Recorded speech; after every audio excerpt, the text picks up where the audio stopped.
Good morning, happy Sunday, y'all. Happy Sunday. Welcome in, honey. I know I have been MIA. Good reason. Did my injection, honey, and was down for the count. So, good morning, happy Sunday. Got my coffee, got my water. Welcome in. We can talk all things, catch up. There's no specific topic today. Just want y'all to know that.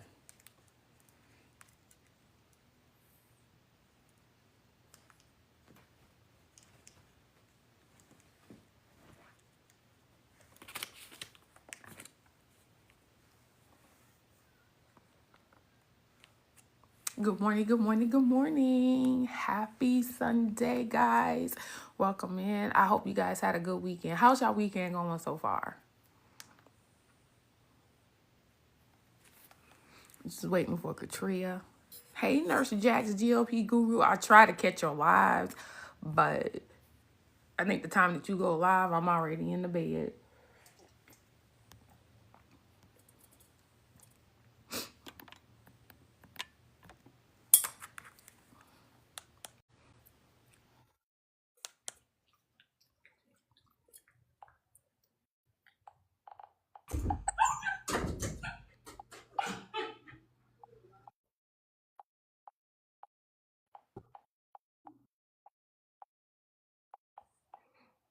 Good morning, Katria.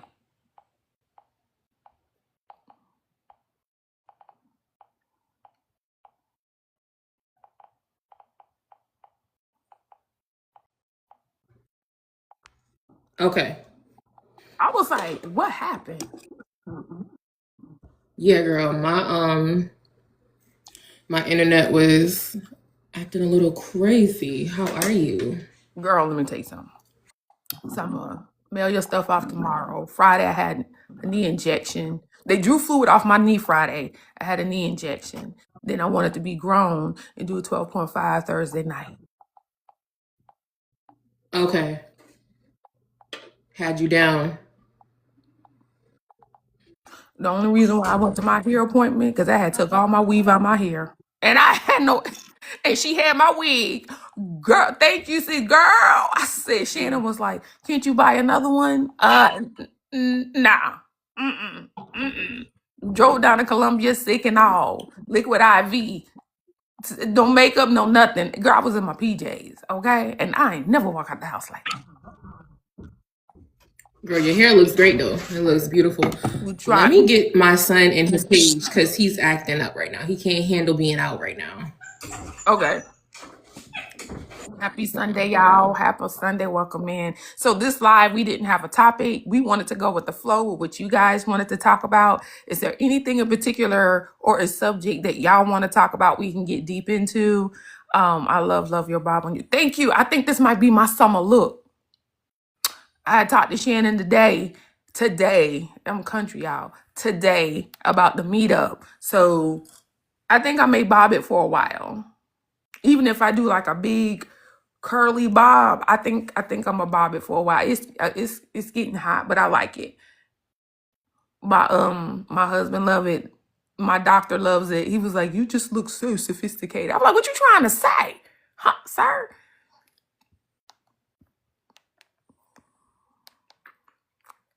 So thank you. I ain't gonna lie, y'all. I wanted to do a video, but I was like 12.5 had me down. 12.5 had me, I don't want to be in a grown place no more with 12.5. I know, ma'am. I can no.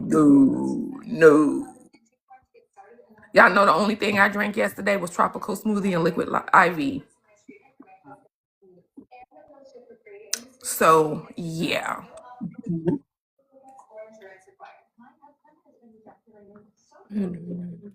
12.5 of what, sis? Mounjaro. Let me show you.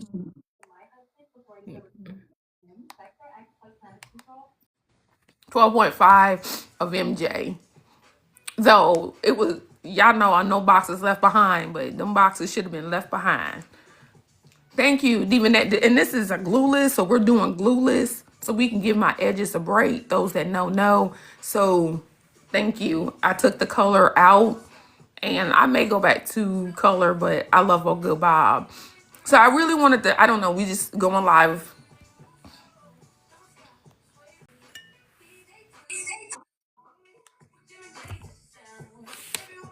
All right. All right, we good now. The lip combo is cute. Thank you. It's actually pop color pop. I'm trying to, you said you couldn't consume much and were upset. Some people here would be proud. I'm not going to lie. So this is what happened. I know with me, Jay. So the night, I normally do not take my jab at night. So I had me a crab boil. Okay. I had 21 shrimp. Okay. I had potatoes, not one, not two, not three, but four corn on the cob because the food noise was there. It was going on 3 weeks that I didn't take my jab. Thank you so much, because remember I was in the ER, y'all. Then I broke out in hives last week. Okay, so I just wanted to make sure nothing was in my system. I don't know what something after my stomach was full. Something was like, girl, wait. I said, no, let me go on and do it. Friday I was good. My medication don't kick into the day after. I don't know how many people are like that. The day after.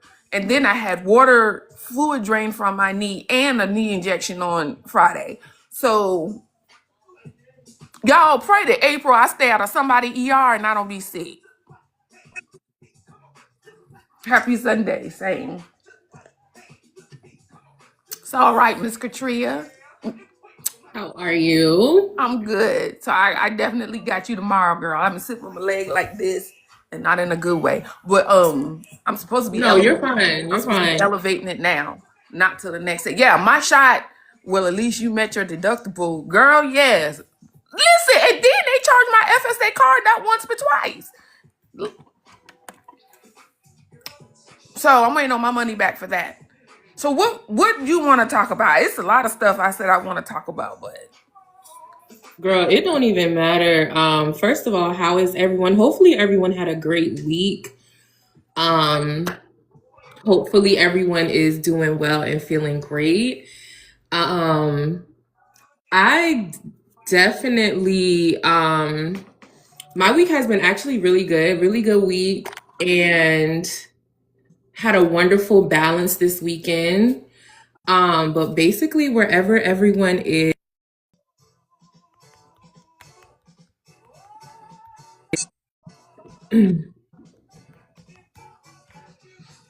how have you adjusted on your 12.5 this week since the girl, original? listen, we gonna talk after. Okay. Because I know I got a package to send you. It might be some extra packages. Cause bam, listen.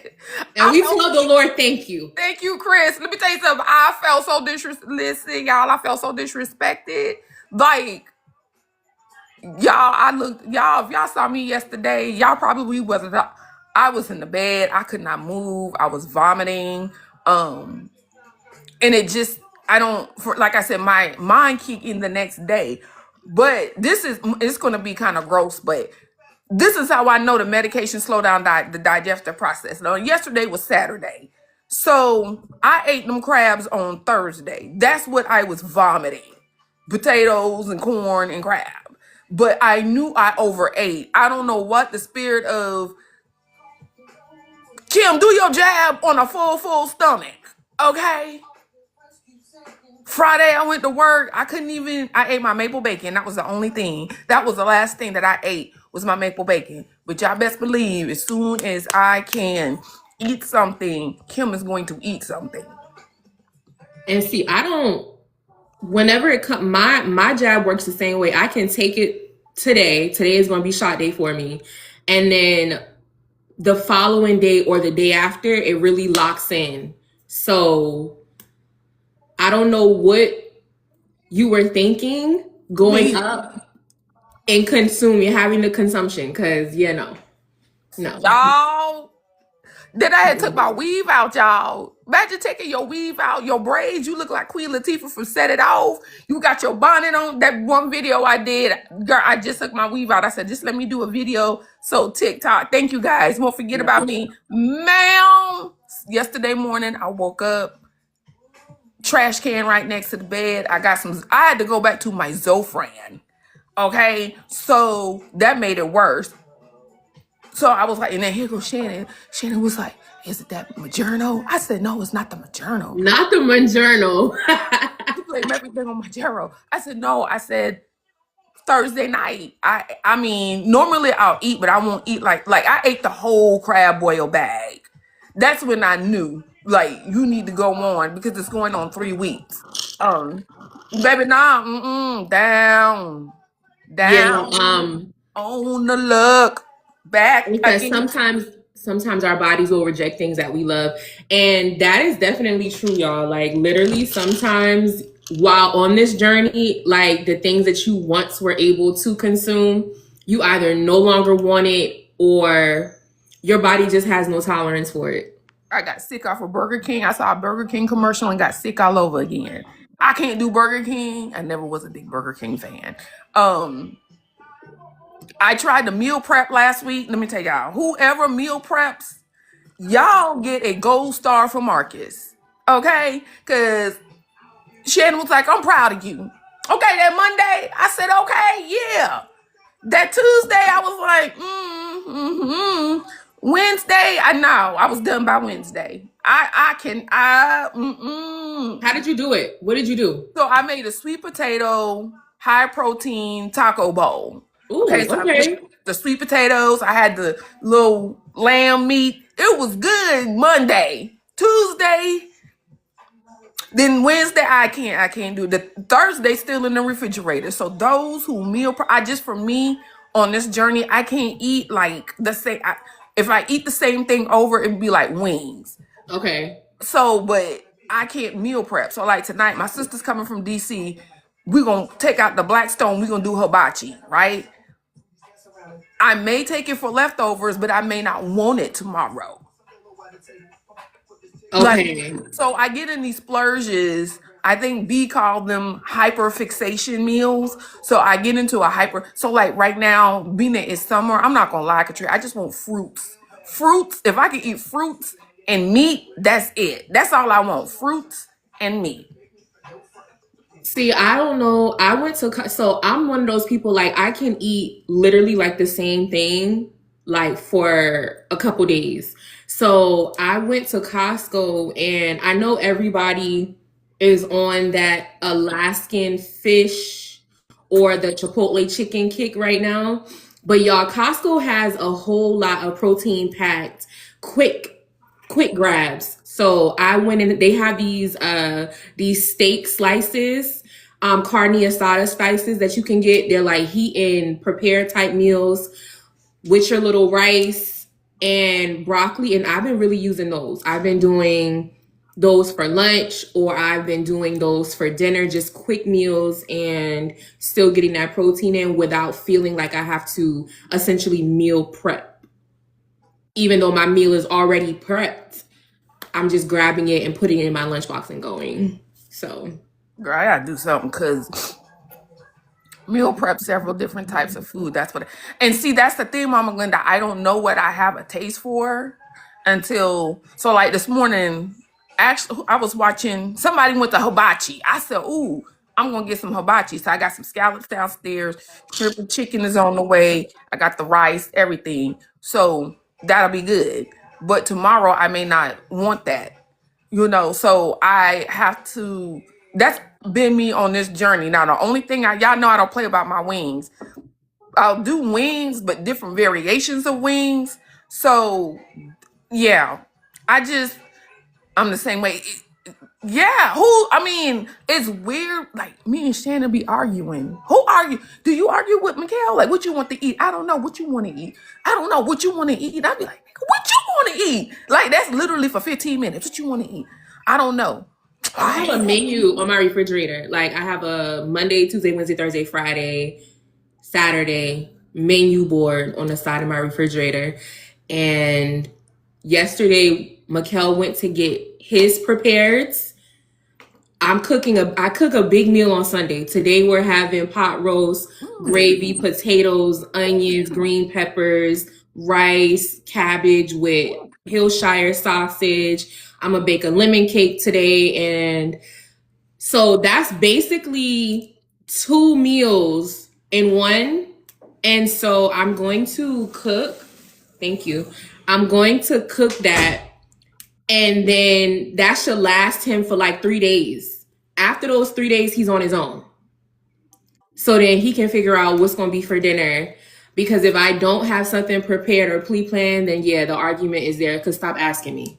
Girl, listen. So, and then I'll go on on this app, not Facebook, and I'll see a recipe and I'll Instacart to do it. Like different. So it's this creator. I love her. She had asked a question, and I think she took my statement the wrong way. She was discussing like, what do you do or eat on a GLP-1? And then and it's something as like eating the same thing. And I was like, well, there's people out here that you could follow that you can have different variations of high protein meal. And then she came back and basically was like, well, I'm going to eat and stick with for me. But I'm like, well, that's the question that you asked, and I hate texting because miscommunication, but that's what like kind of want to talk about too. Like everybody taste bud is different. What works for you works for you. But for me, you don't have to eat salads all the time. No. You don't have to eat chicken breast and dry ass broccoli all the time. No. You can literally, it's a lot of people. I like Marquise. He's really good. He has a cookbook and he's high protein meals. He substituted and it looks really good. And it's even pasta. People get in their head and take stuff how they do. I mean, it's to the point now, I'm not even going to lie to you. I had this conversation with Katria, Kat, and Delonte. Like, it's to the point in the community. People ask me why don't I post educational stuff, because I get tired of posting stuff and then you got somebody want to be argumentative. I just don't have time for it. I mean, and what I mean by that, so like the Medicare video I did. Mhm. So in this, not breaking down all Medicare, I'm just letting you know Medicare Part D starting next month got this thing where they're going to cover Zepbound and you don't have to have the diagnosis of sleep apnea. The amount of people in the it's not my if it's not your Medicare, then it's not for you. I just you get tired. Like argue at the grocery store. Don't argue with me. I'm getting out of I'm saving my arguments for good purposes. My daughter, she lived with a Karen. She got some Karens. I gotta save that argument when I go visit her. You know what I'm saying? It's just the community. You're tussling and you're arguing, and we're just really trying to get healthy and unbig our backs. That's it. That is it. So just going from eating every day, to, well, this worked for me. Well, don't put the question up. I just interpreted you got tired of eating the same stuff every day. Okay? That's just it. And all I said was there's other creators. I get tired. If I see some stuff, if I see the same broccoli and dry ass chicken, I'm scrolling.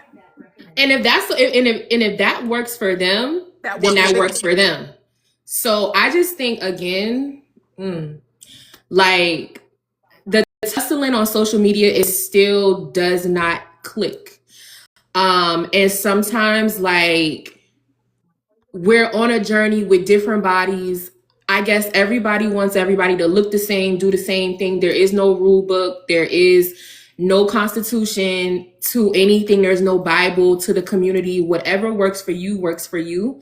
And the argument has to be ignored because that's beyond me. There's so many arguments. There's arguments in all these different communities, all of these weight loss spaces. I mean, you go to this side, it's drama over here. You go to this side, they feuding over here. You go over here, you ain't eating right. They see you eat a burger. They say, oh, you're still eating do you not eat burger? Like, there is no limitation to what you are allowed to do if you're doing it in moderation. I mean, the goal here is balance, not perfection. But So, Gigi, with so many people, especially people that are not on I call them GLP-1 haters. It's like they think listen, you know how your parents tell you what to do, how to do it, when to do it, like get up in the morning, clean your bed, brush your teeth. That's what they think that we should do. You're on these medications, you don't deserve to go out, you don't need to do this, you don't need to do that, you need to be in the gym. Like, who comes up with this stuff? Like, I mean, it's crazy to me. It is so people send me videos of people just misinformation on GLP-1s. It was one that kind of bothered me. It's a woman, African American, and she's small in the face. You could tell that she lost a lot of weight. So she was like, her doctor is taking her off Zepbound, don't know her medical background. But the amount of people in the comments, girl, yeah, you need to stop because you on deathbed. And that was the lookup. That was the word. But my whole thing is that is not for you to speak. That's between her and her doctor. yep. And then it was like, well, if you just get off of it and go to the gym, if you just eat right, well, tell me what is eating right? What is it? Yeah, what is eating? I need to know what people's definition of eating right. What is people's definition of? That's the first thing. What is the definition of eating right? It's the comments for me where people are telling me that they would have. People are saying that if they were on a GLP-1 for 3 years and essentially they were still big, they would have to stop. Like, there are so many rules to this thing that are not any rules, but there are so many rules or these projected expectations that are coming from unsolicited people. And there is no foundation to anything here. Everybody's bodies are different. Everyone's lab work looks different. Everyone's ethnic background, process, and systems are all different. So whenever you are sitting here and you are projecting your expectations on a body that you know nothing about, then I mean, that is absolutely diabolical to me. And if you are sitting here and you're eating grass every single day and you going to work out 6 times a day, if that works for you, there's no judgment over here. So why am I having to be judged for practicing balance my personal way? That's good. That's the question that I would like answered, because my lifestyle is different from your lifestyle, meaning, and Cat lifestyle or Delante's lifestyle, or I'm gonna use Chanelica or someone that stays at home. So those women that go to the gym 6 hours a day, obviously they stay at home. I don't have the luxury of staying at home. So when I get up, okay, 5:15, do what I got to do on the road, my coffee twin is in here. I got to get my coffee, protein Every day. I have switched to protein coffee. Y'all should be proud of me. Okay. Protein coffee, my bacon. All right. And then if I don't take lunch, for me, it's feasible for me to go grab something to eat. That is my lifestyle. I have a busy lifestyle. During the weekend, I have a busy lifestyle. So that's what I'm like, what is eating right? Now, can I go out and make choices on what to eat? Yes, but I'm not going to eat salad every day. Salad runs through me if I eat. Okay. Salad runs through me, but it's just people thinking, and when I say this, someone in a bigger body needs to eat. Well, you should not have coffee. You should have a protein, and you should not have anything sweet. It's like people, I just don't understand. People just minding people's business. I'm just You tired. shouldn't do a lot of things. You shouldn't have premarital sex if you're a Christian. You shouldn't lie on your taxes. You should not be out here having babies and not being parents, but people still do. There's a lot of topics and scenarios where people should not. Right. You should not. But perception is everything. Your perception of somebody else is your perception. All of your expectations are subjective. So you cannot sit here and push what you feel is accurate onto somebody else, because I am just someone that wants to do what is scalable for my life. So I am a person who has been in a large body my entire life. I do not know life small. I was a big baby, big toddler, big teenager, big young adult. So when you're sitting here and you are rebuilding, reframing, and becoming, you have to do things that you can maintain and sustain. Or your back will grow even triple or big than it was before, because you're setting yourself up to fail. So a lot of these things, I feel like people are just simply not comfortable again in their own life. They're not living up to their own expectations. So they set these unscalable expectations for other people. So I mean, and it gets tiring. I mean, even let's keep it real. Even inside the community, and I say this, and this is a topic I want to touch on, but this is a topic everybody avoids. There is, what's the word I'm looking for? Prejudice inside the community. It really is. It's a community where we're all supposed to be together, and you may not like each other, but we're on team pro obesity. But you have some people who judge people if they lose 20 pounds, or if they're in a bigger body, they feel like they shouldn't do this or they shouldn't do that. Or it's crazy to me to see the prejudice within a community. It really is. The first one, and I will call out, is when it was supposedly diabetics against obesity. You had some people who feel diabetics, if they're diabetic, they shouldn't use this medication. Okay. Now, for me, I'm just going to keep it real. For me, when I had a creator talk bad about diabetics, we just need some metformin. We just need to take some glipizide. But honey, when she found out she was a diabetic, now it's okay to take that Mounjaro. So I want to know, you going to take you some glipizide or some metformin too? Because that's what you said. That was the first stigmatism. So, okay, we got over that. Okay. Then now we get into compound. All right. Okay. Remember that? It was a big beef. Compound. They were people friends with somebody said something about the beans. You don't know what the beans is. Baby, we was one step from being unalived. Right. So that 2023 was the year of the compound tussle. Gee, when I tell you, some folks just going to judge for the hell of it when they see you winning. And that's good. That's a good one. But you have people who, okay, so we're stacking therapy, right?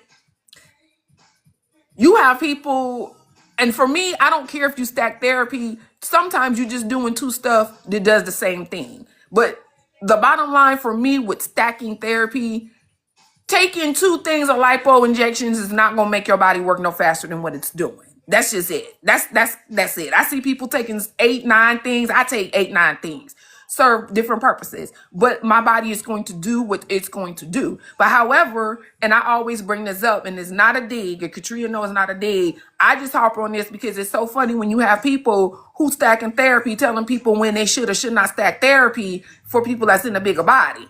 That it's the stigmatism and the prejudice against people who are in a bigger body in this community that in a smaller body. And what I mean by that is, so initially I lost 50 pounds. So somebody at first had a problem with me just losing 50 pounds versus 120 pounds. But like I said, 50 pounds on my body is going to look different. I'm 5'6"-ish.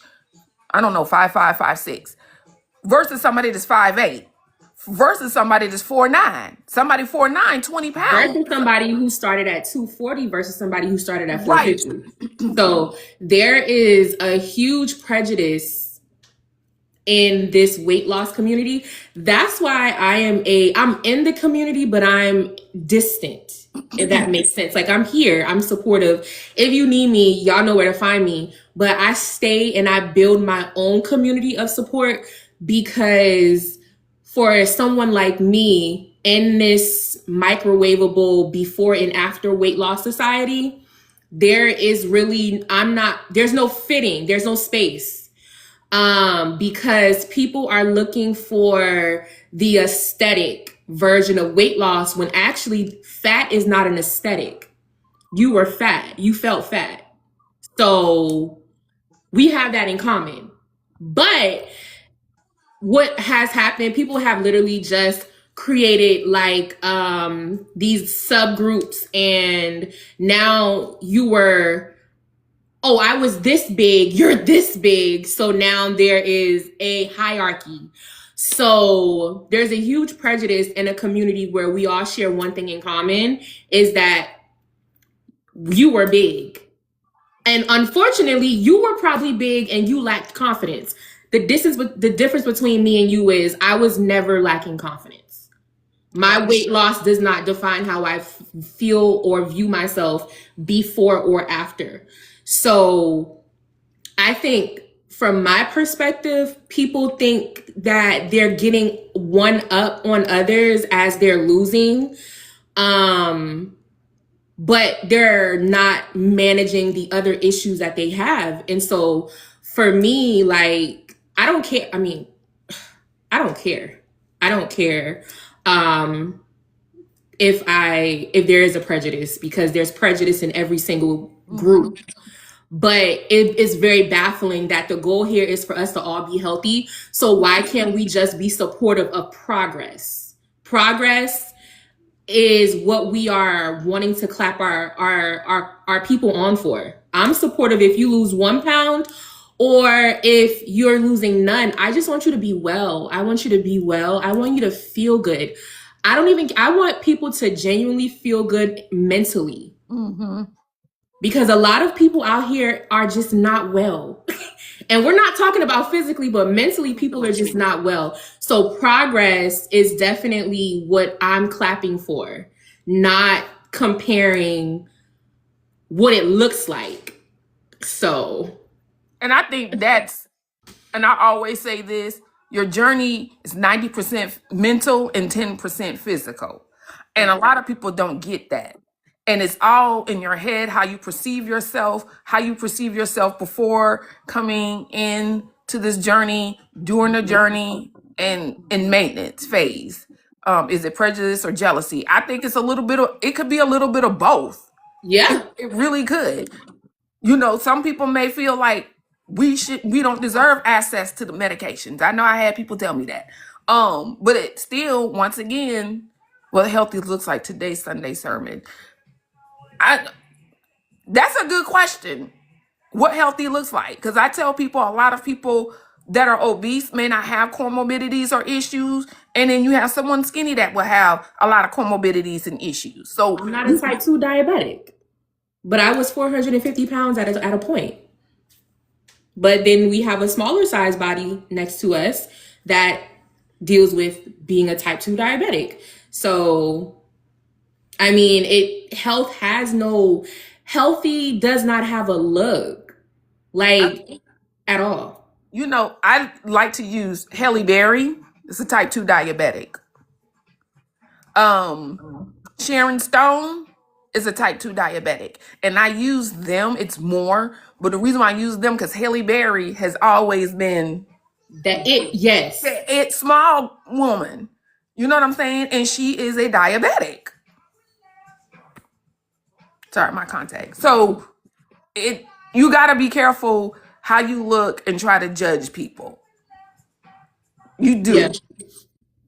You know, but there's always been that space where, you know, anything larger is taboo. You know, it's the same conversation. Anything larger is taboo.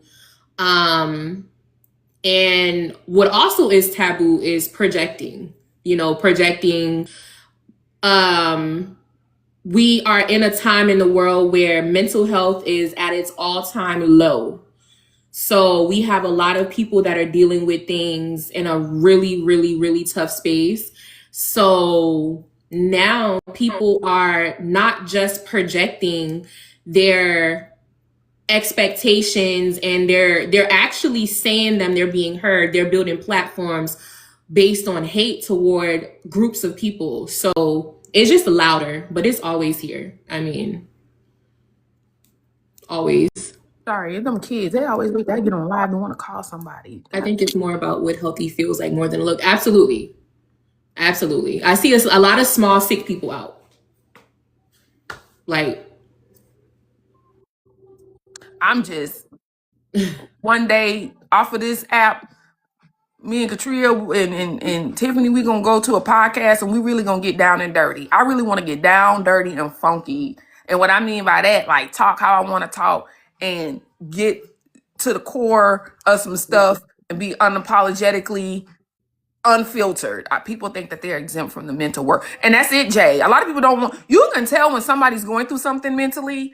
And I will attest to that. So like I had to do some healing from some hurt instead of dealing with the hurt that I've dealt with people in my space, social media wise, right? So I had to do the work because I wanted them to hurt the way, and that's true, hurt people. I wanted them to hurt the way that they hurt me, but I just couldn't, and it got draining. So I let it go. I had to do the work mentally. Like it's a them problem, not a me problem.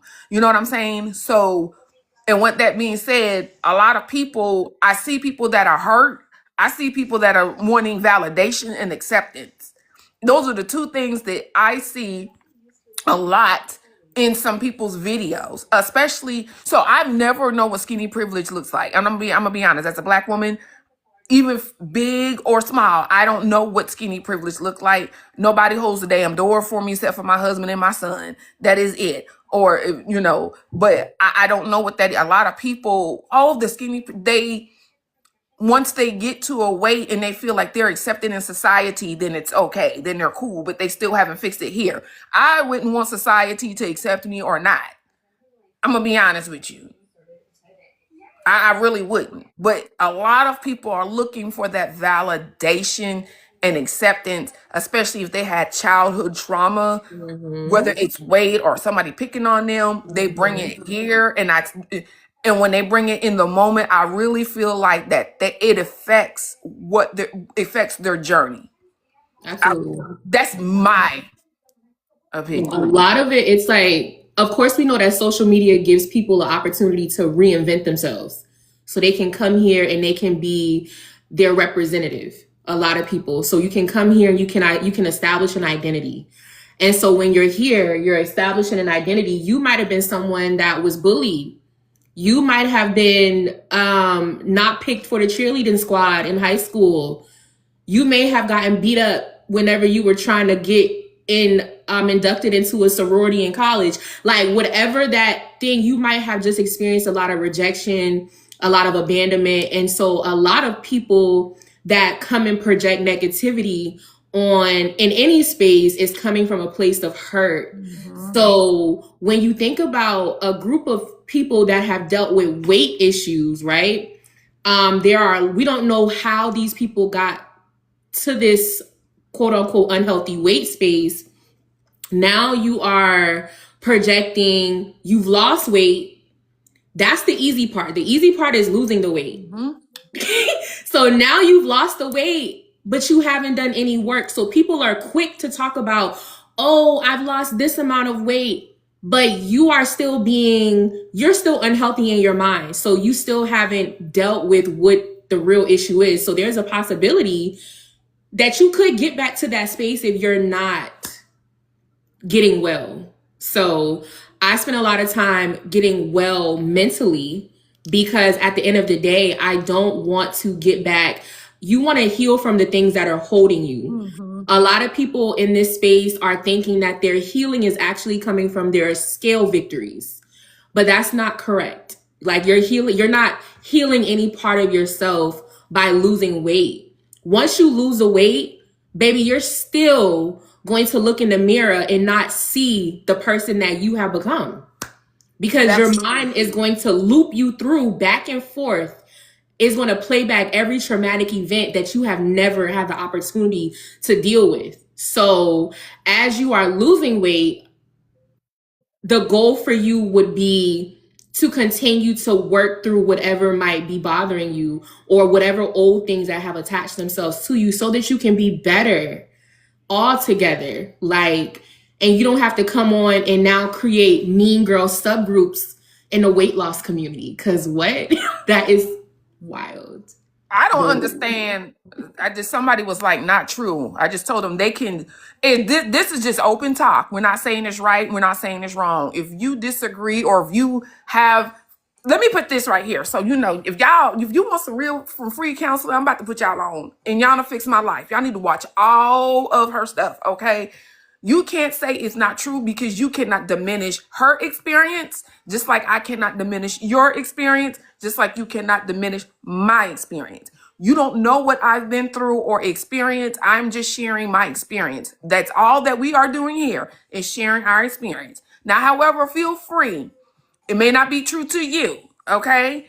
You can share your experience. This is what this is about, respectfully.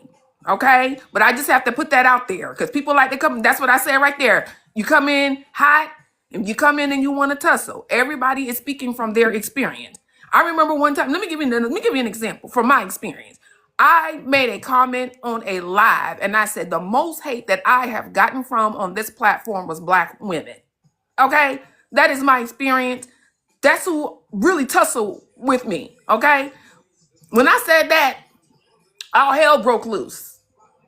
Watch, I unfollowed her because you cannot diminish my experience on this platform, especially with you just coming in here. Now, I'm always I use this for an example because of the fact that instead of saying what made you feel like that, the person did exactly what I just said. You went on another person's page to talk about me in a bad way. So you just proved my point. Do I love Black women? Do ride hard for them. But however, don't diminish anybody's experience. We're just saying some people ain't right in the head when it comes mentally on their weight. And you do have some people that are like that. You do. And people don't like to talk about it. No one, as many videos as I watch, people don't like talking about their mental space, like at all. And so everyone comes in this community and they just talk about how they lost 5 pounds this week. And I'm just like, what about the weeks when you lose nothing? How are you? How do you feel? Like, what about the weeks or what about the months where you're not losing anything? Are you well? Are you stressed? Like, what's going on? Like, how are you coping? How are you adjusting to the highs and lows? Weight loss is traumatic. You know, how are you managing personal experiences? How are you coping with watching other people hit milestones that you haven't reached yet? And you feel like everyone around you is saying that you should be there. How are you dealing with comparison, right? There's a lot of things that go into like this experience that we're going through. And so I do not spend a lot of time focused on my weight. I know that with behavior, the success comes. So I focus on the behavior of it all, right?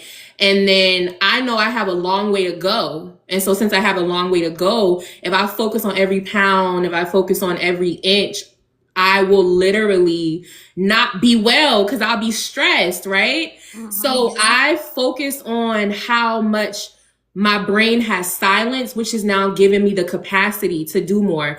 I enjoy the fact that my obesity is being treated. And so now I have the capacity to focus on things that need to be corrected so that the journey can continue to be successful. So not to discourage people from sharing all your scale wins, because scale wins are beautiful. Like everyone loves that, gives you a rush. But scale wins are not consistent, and it doesn't give you a true story of the entire picture of your journey, because you're going through a journey. Weight loss is traumatic. A lot of people have therapists and psychiatrists during this time because there's a lot to unpack. So not for people to feel like you got to come online and you have to tell all of your business, but for people who are in a different space than you, let's not project and let's just celebrate with them cumulatively. You know, I had to bring the therapist up. I had to bring the community therapist up. you know, with this discussion, because you and Katria, y'all got things to make you go, 'Cause, no, because like last week, what you're talking about, and I want Jay to top on this. The question that you posed, ain't nobody want to answer it. Okay. Now, since that food noise is silence, have you sat and thought about your traumatic, things that brought you here? It was crickets chirping, okay? It was like, hey, anybody home? But I started thinking, what brought me here? And I was going to do a video, but I got sick. Hi, my name is Kim, and I am addicted to food. Okay. Hi, my name is Kim. I thank for this, because if not, I would have to go through a 9-step program. I am addicted to food. And I'm being so serious, because I got pleasure out of food that was, I don't want to say the HIGH. And that made me think, on a serious note, when I was sad, I turned to food. When I was happy, I turned to food. I remember my ex-boyfriend, True, we had gotten to a fight. I mean, we was cussing out. He was like, he called me, hey, you want to go out to eat? Okay, let's go. And I'm singing and dancing and humming. And the food is bringing me pleasure. So yes, y'all had me thinking, and it was like, how did I get here? It's because that's how my grandmother showed love. I had to unlearn running to food for everything. I had to learn that, and I had to unlearn finishing my food because it's there. I had to unlearn all of that. But people don't, this is the discussions I love to have, but people don't want to discuss. I know sometimes you don't want to talk about the pain, you don't want to talk about the traumatic issues, but you're going to have to in order to be a better you. But I am a food addict. I'm not being funny, I am being so serious. Like, it's an addiction for me. Food addiction is definitely a thing. So you aren't making that up by a long shot. And more people have it than they realize, but they don't want to admit it because they're like, this means I'm weak, or who has this? That sounds strange, but it's a real thing. It's absolutely a real thing. Anything that makes those pleasure centers go off in the brain and encourages you to repeat that behavior can become an addictive issue for you. So yeah, it's absolutely a thing. But you were mentioning about people not wanting to do the work. And the reality of people not wanting to do the work is that they don't want to admit that they were scathed along the way for a lot of people. Because just existing in this world in a larger body is traumatic. And it's not because, oh, you aren't tough enough, or, oh, you couldn't handle what the world threw at you. No, it's because this world does not want you existing in a larger body. So it does not build itself for you. Look at all the spaces that are not built for people in larger bodies. Look at the assumptions that are made about people being in larger bodies. Oh, they're lazy. Oh, they don't work hard. Oh, they don't know how discipline works. All those things, they eat at you over time. So no matter how long you were in your larger body, you did not come out of that unscathed. And if you are not working on the ways that you were damaged and harmed while you were in your larger body, you are not coming out on the other side as whole and as complete as you can be. And that's just the bottom line of it. 100% agreed. Like, people, there's a lot of people who are struggling with the world's perception, right? As much as we are, I want to say this with all respect, especially African American people or any people of any cultural individual, we are looked at to be able to endure. Like, endurance is a part of our DNA makeup, is what society thinks. So some of us, we take that on and we actually live through what people think that we are just exempt to pain. And so a lot of people are in this larger body and have went through so much. Like, rather you went through abuse, rather you were dealing with childhood obesity, rather you're dealing with issues with parents, you're dealing with rejection, you're dealing with abandonment. And so you may be just ashamed to not want to come out and say, you know, that I have been affected. And so your ability to avoid those behaviors that we use to cope, either you're escaping, you're avoiding, you are literally just avoiding the thought, and you're delaying back your ability to heal. And so as you're going through this space, you realize that I literally had to tell myself, Katria, you are not okay. Like, Mhm. when my food noise was silent, when I finally tapped in to, oh my God, I can literally think. I promise you, I was in the best season of my life, literally best season of life, and my mental health declined. And because now my mind is silent, and now I have the space and the capacity to process.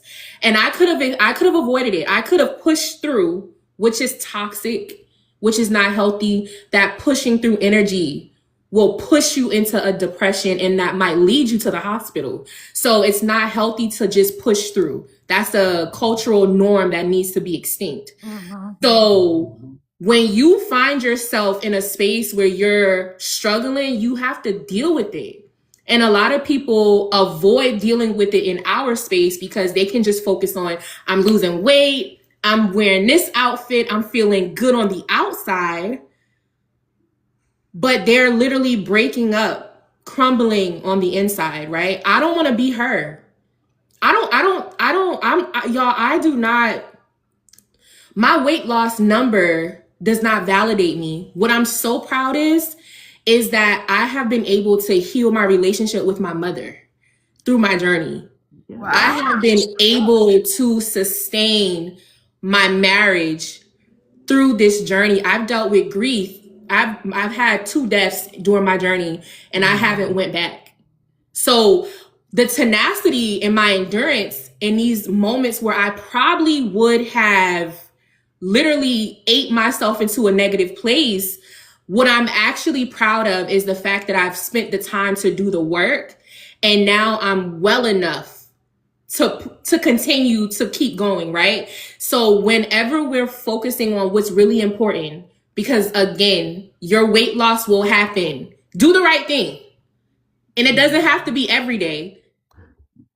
You don't have to get online and just go and buy all of it. Like, come on, guys. Come on. But take care of you up here so that you can continue. Because when you feel good mentally, everything else follows. Y'all, I used to be stuck in my bed. Like, I would come online, I would be here, but I would be pushing through, doing therapy, crying, because I have an avoidance type coping. I'm always too busy. I've been in survival all of my life. And so now my body is at rest. I'm at rest. I'm healing from the inside out. I have an amazing HUD. Like, life is so good. So now it's time, Katria, you need to deal with it today. And so this is the time. So don't avoid and don't be ashamed to get help. Like, stop believing these narratives that people are all just okay, because we're all struggling with something. You just have to pick your hard. What is your hard today? Like, what hard are you going to choose to work on right now? That's the question of the week. Mhm. That's it's a lot. I was telling Shannon this. My heart is trying to deal with the state of what we're going through with this administration. You know, my son, my nephew, everybody that's in the military, you got the elderly, that's transfer of addiction. It's not really transfer of addiction. Now, I do have one that's called perfume peptides, but that's a whole different life. But it's just mentally trying to be okay. Then I deal with work. And work, okay, that's all I'm gonna say. Especially now, a lot of people are getting access to GLP-1s. So it's like TikTok, but face to face, but worse. 'Cause they don't get it. So I do that. I'm worrying about the state. I worry about my kids more that they're out of the house. So mentally, sometimes I just get to a point I do suffer from depression and anxiety and PTSD. So I do get in a place where I shut down and I deal with it because once again, I don't have food to turn to. Mm-hmm. I mean, I can, but I'll be sick, but I don't have it. So in that moment, I have to, okay, Kim, deal with it. XYZ. I am learning about myself. I cannot get upset with things that I cannot control. Mm-hmm. Yeah. And I will be honest, because I never wanted, Lord, I'm being so vulnerable. The reason why I'm dealing with that is because I don't like for anybody to disappoint me. I'd rather disappoint myself. You understand what I'm saying? Yeah. So I am learning to deal with whatever I cannot control. It is okay, and it's going to be okay. And That's I not don't. an easy lesson. Yeah. I I didn't can't mean believe to cut you off. I was just saying that's not an easy lesson to learn because putting faith in other people is what you're asked to do. And then when they disappoint you, it's a hard blow. So I get that. And that's why I tell people A, B, and C plan. That's literally my life. An A, B, C plan. If this don't work out, then I can maneuver here and then I can maneuver here. And I know it's kind of sad, but that's just what Katria said, survival mode. Mhm. I don't want to be always in survival mode. I want to be in my peaceful mode, and I'm getting there. You can see it. I'm letting go of a lot of unnecessary hurt because I could not control the hurt. Mhm. Mhm. But once again, I don't have, I'm going to be honest, food nor alcohol because the GLP-1, and I started thinking, Mhm. solution, where is that? No need for the tussle. Honey, I don't tussle no more because it'll mess up my skin, okay? And one thing that I hold close, and I mean, and this is like not everyone is faith based, and that's okay. But the word tells us we're not to worry about tomorrow because tomorrow will take care of itself, right? And so living in a world where you're coming from a space of survival, I'm planning for next year. Okay. Mhm. Right. So when you're in that survival space and when you have to truly surrender all, so when now you're at a space where the things that you once went to for comfort, you can't go there anymore. You have to lean on other things, right? And so what I've been doing is I have just been in a season of just true surrender. Like literally, truly just giving it up and letting it go.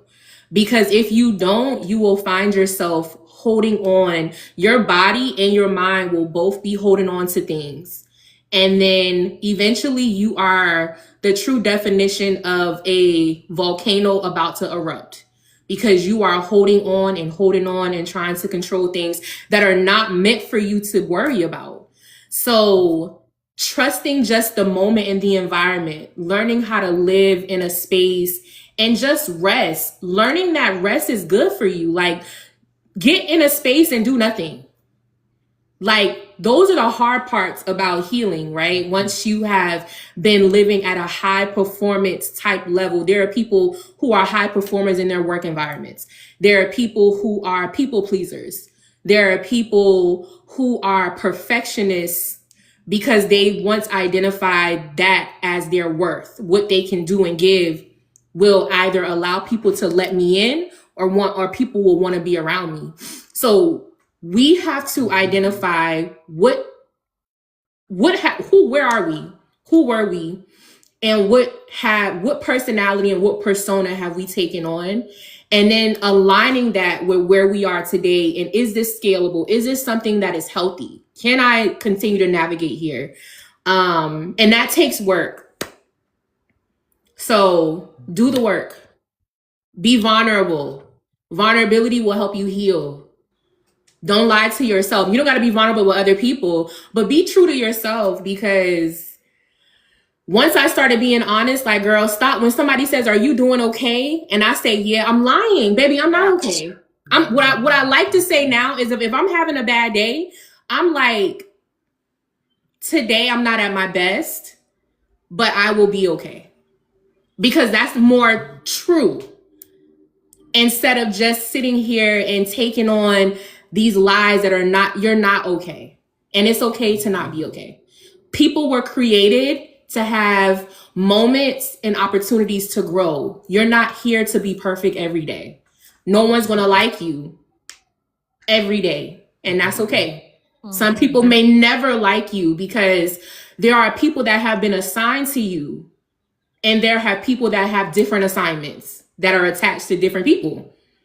And that's okay. It is.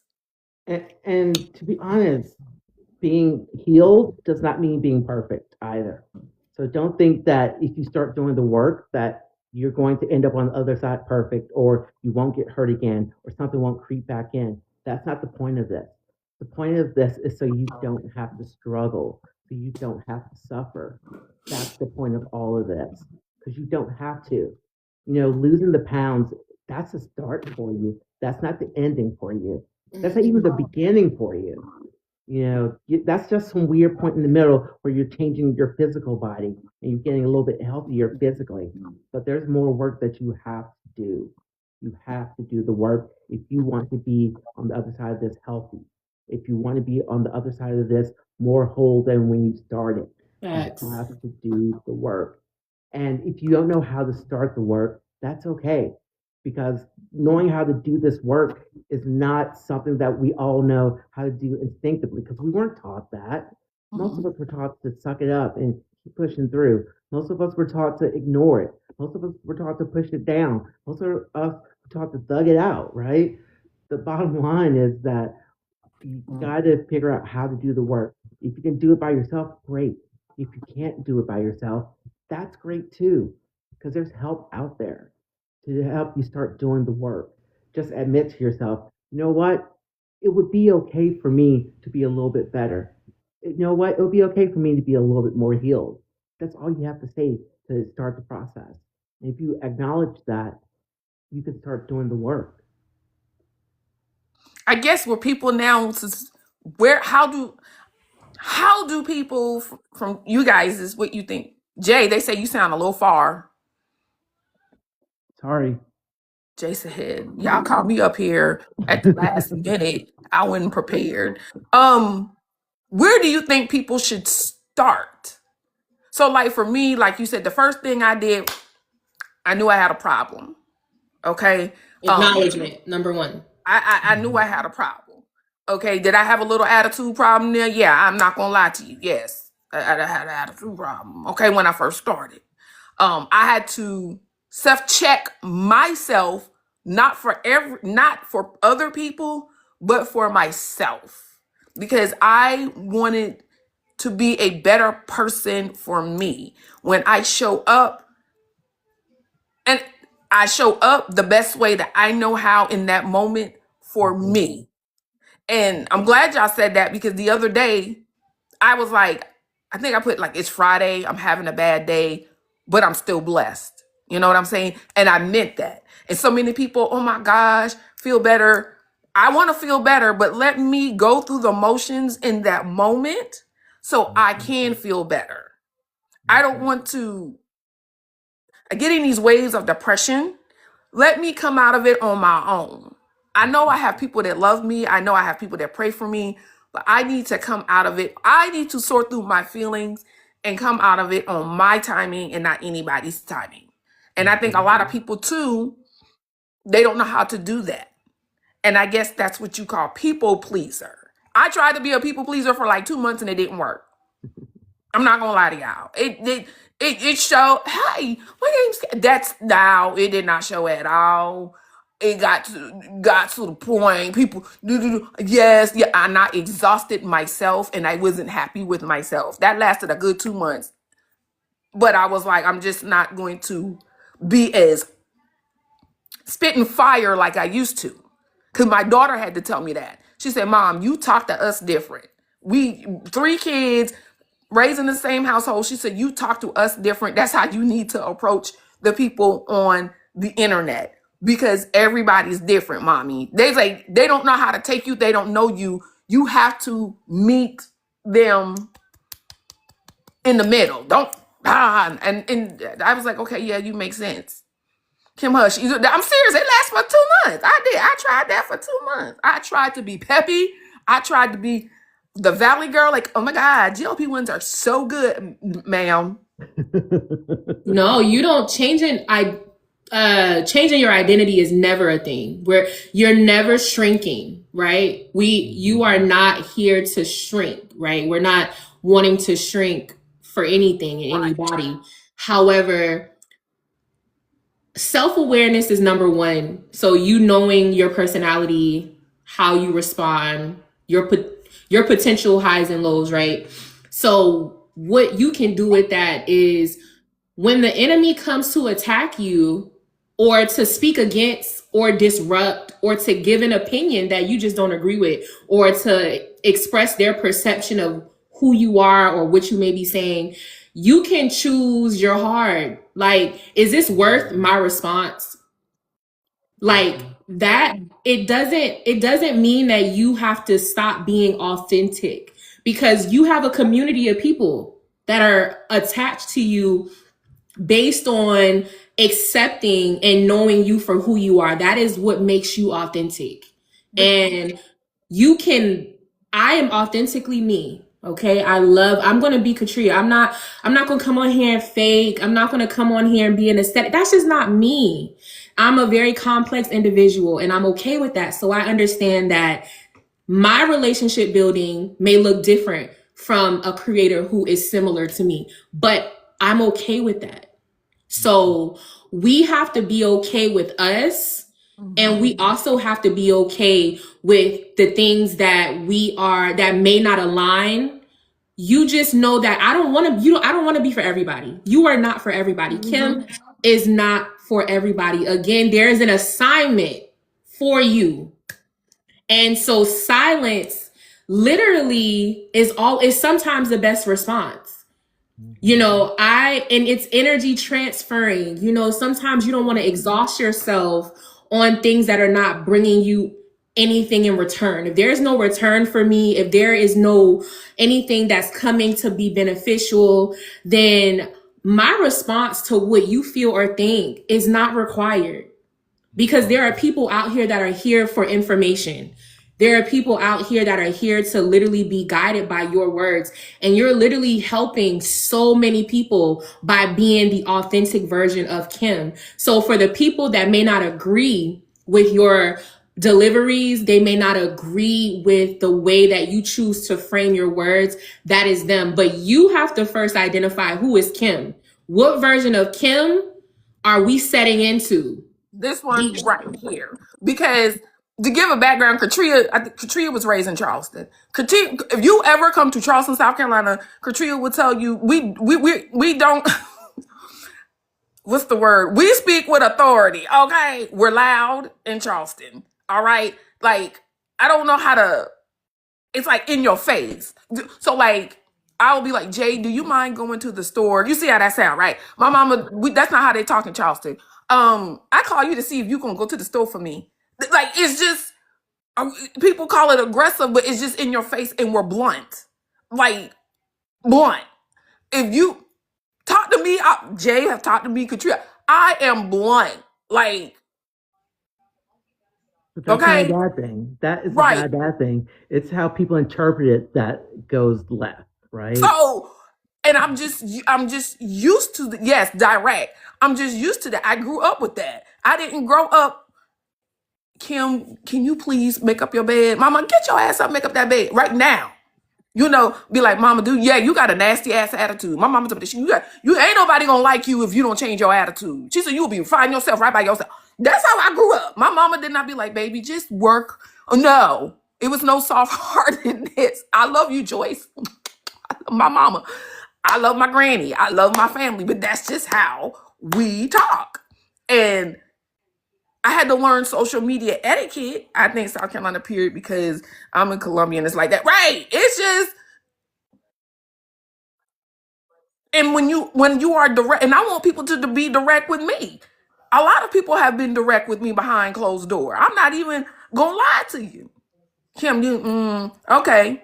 All right. But if it's for me, if we're close, if Jay called me right now and be like, I was looking in your nose and your makeup is too bright. Tone it down a little bit because of the camera. I would be like, okay, that's constructive criticism.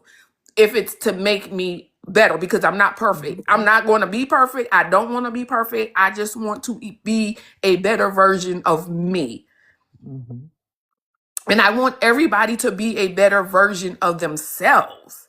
Like, this journey could be the most, it could be life changing.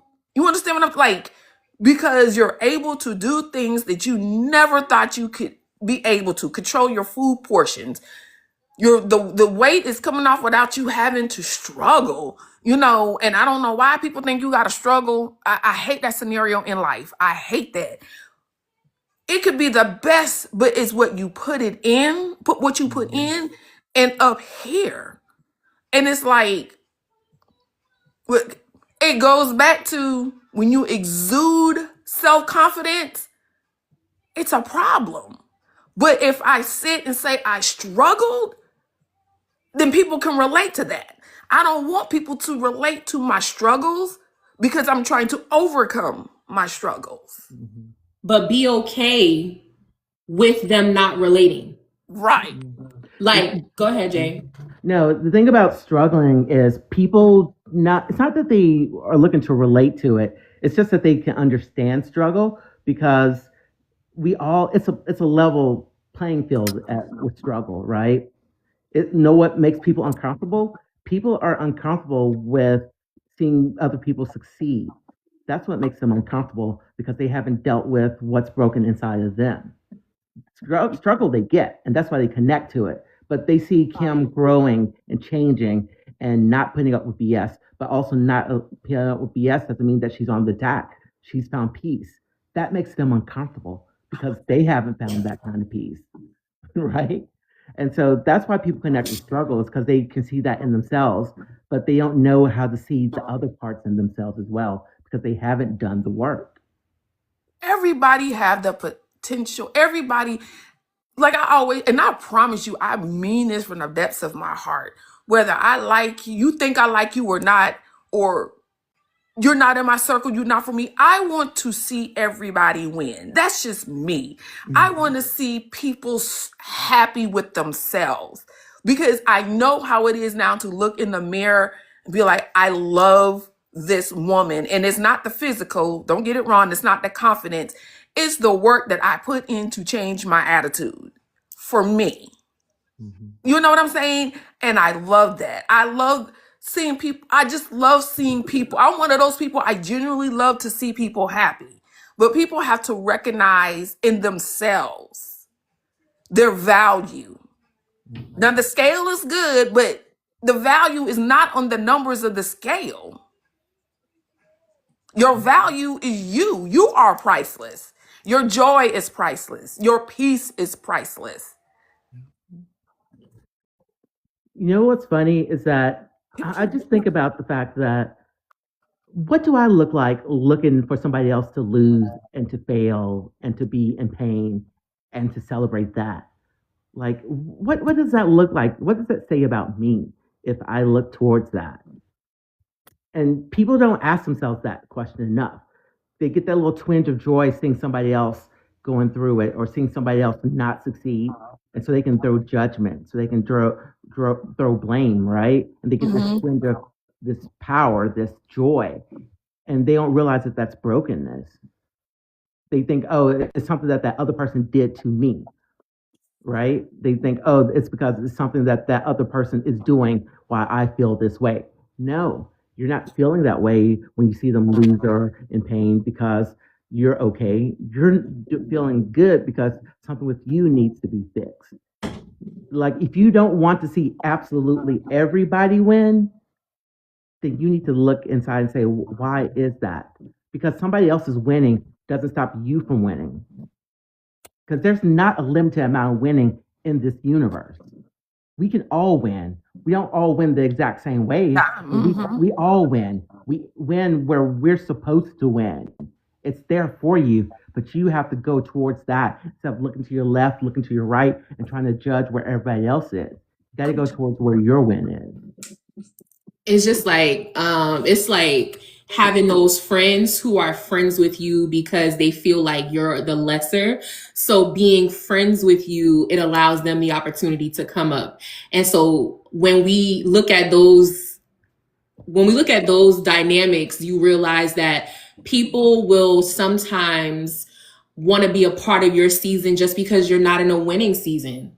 But once you are in a space where you're becoming, it's time for them to remove themselves. So we always have to discern intentions. We have to discern those close relationships. And then we also have to know how to detach from things that are just not for us and be okay with that. A lot of these things are things we cannot control. We cannot control the actions of others, but we can control our responses and we can control our relationships. So because I do not identify with the way you do things, it doesn't mean I don't like you. It just means that I do not want to be attached or identified with this process. It doesn't make you a bad person. It doesn't make me better than you. It just means that I have identified something that does not coincide with what I want in this season for me. And so as adults, we have to learn how to navigate relationships without bringing opposition. We have to learn how to make responses that are going to be direct, but it doesn't have to bring confusion. There is something called, we can literally have healthy disagreements. Just like your relationship with your partners, you literally have the ability to disagree with your husband or wife without it being a hasty, tension-filled environment. We can give positive no's to people.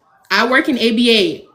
We teach our therapists that when we are dealing with children on the spectrum, we can deliver positive no's to them.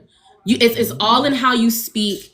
It's all in your delivery. And so communication, we understand in every single environment is hard because you're communicating with people and first of all, online. People are from every different region in this world are coming into this live. And something in this live, someone may have felt they have not agreed with.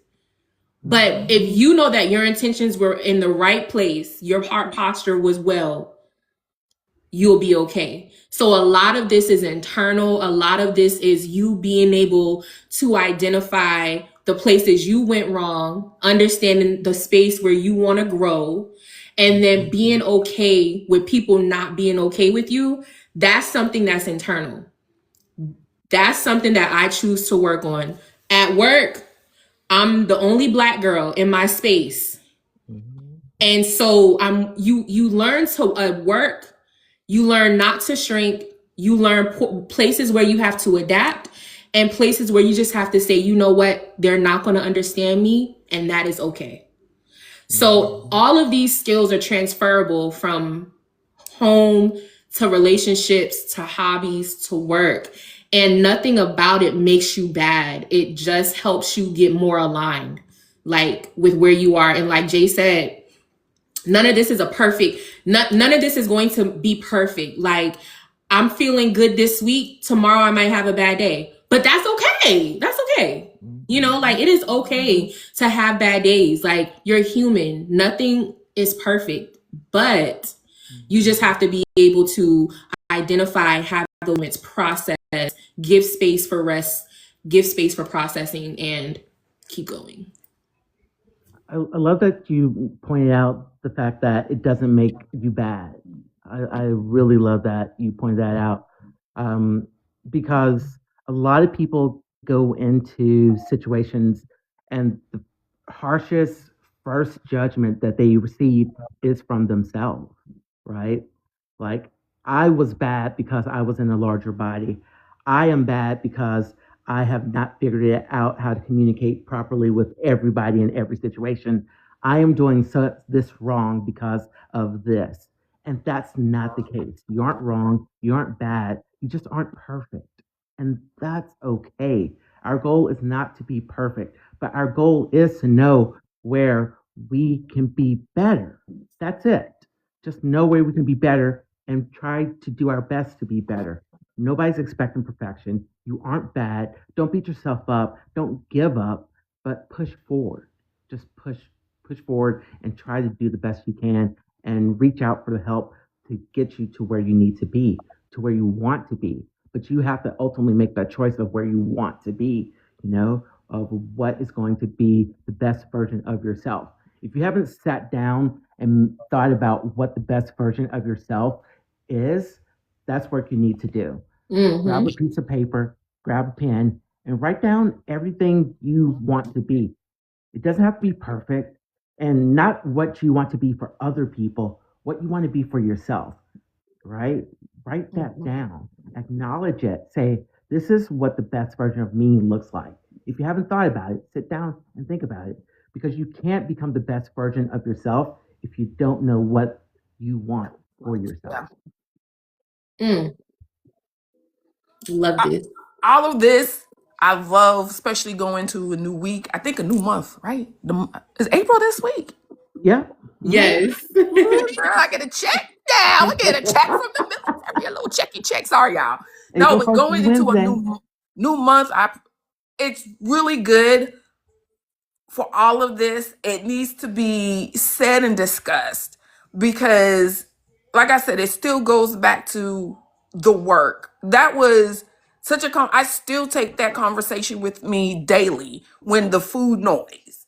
I want to sit, okay, and I don't have to think about food. So let me sit and think about this. How am I going to navigate this? How can I potentially help somebody today? I'll pay it forward. But sit and do the work. Like non-scale victories necessarily don't have to be I got up and drank water. That non-scale victory, I got out of bed when I didn't feel like it. The non-scale victory can be, I showed up for myself today. The non-scale victory, I looked in the mirror and I love what I see. Mm-hmm. Those are non-scale victories. So many nuggets in this live. Thank you, sis, because I'm starting to. Those are good non-scale victories because I feel once you do that and start working mentally, the physical is going to catch up. And that's what a lot of people. I asked a question one time: why do people try to rush their journey? Oh, because it's like because of affordability. Well, I mean, the prices may or may not change, but your body still is going to do what it's going to do. Don't rush it. And I took the time, even in maintenance, to enjoy my journey because I'm fixing and healing a past addiction with food. And I did not know that I was an addict until this week when Katria posed that question. 'Cause I was mad at work. Oh, I was like, ooh, I want to get me an ICIE bowl. Okay. I want to listen. DoorDash hate to see me coming. Give me some Starbucks with some extra caffeine. I already had my bacon this morning. And I knew it was time because I was 3 weeks from my jab. And that's when I was like, Kim, you need to go because I was frustrated at work and I just wanted to eat. And then that's when I realized, oh my gosh, I'm addicted to food. And the thing is, I don't want it. It's just the pleasure that it gives me. It's a feel good. Like it's the dopamine that we get. It's a reward system. It's reinforcement. So it's just the same energy that we get from intimacy or from shopping. So it's literally a reinforcement system. And as adults, We need reinforcement, you know, like just like children.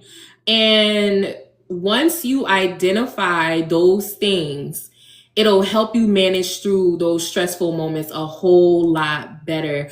I immediately noticed whenever I was on my wellness journey, whenever I was like a shift, I'm no longer wanting to go to Wendy's during my lunch break because I was pissed off with what just happened in this meeting, and I'm on my lunch break and I brought lunch to work, but I'm so frustrated. I feel like I need to go to Wendy's and get some fries and a burger.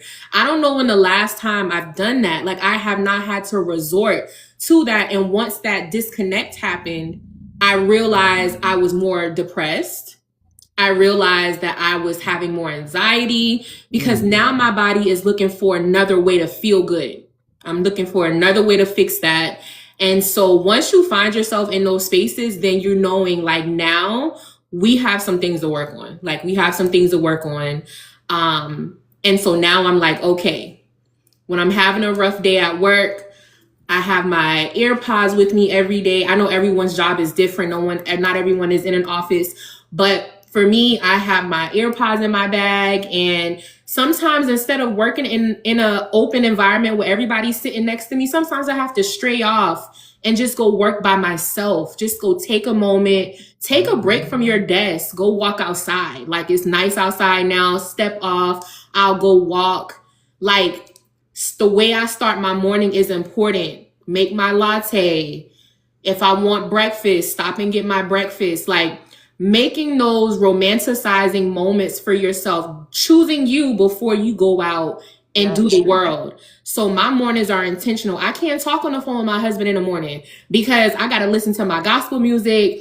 I have to do my routine and I need silence because I'm about to go in the world. And a person like me, I just need I need a little bit more time for Katria in the morning. And it's okay. You just have to identify what is going to help you cope better with whatever you're walking into, process better, and just not be as tense. Because sometimes we're walking into spaces and we're already tense before the day starts. You know, let's make sure we get rest. Let's get sleep. Let's go to bed on time. Let's make sure we wind down peacefully. You know, like let's take our meds. If we are on antidepressants, whatever it is, take it every single day. You know, like make sure that you have your packet set up to be successful for the day. And I have to remind myself of that. I brought me an espresso this weekend because I've been spending a lot of money at Dutch Bros. So whatever you have to do to be okay, do it. That was powerful. Start your day by setting yourself up for success. I love that. I absolutely love that. And if people would do that more, they would show up different for themselves. For you, yes. But what if they haven't given themselves permission to do that yet? What then if they haven't given themselves permission? A lot of people have not given themselves permission.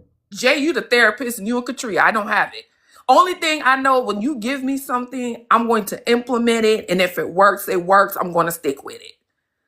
But you're right, Jay. A lot of people haven't given them permission. And I see that a lot, even permission to rest.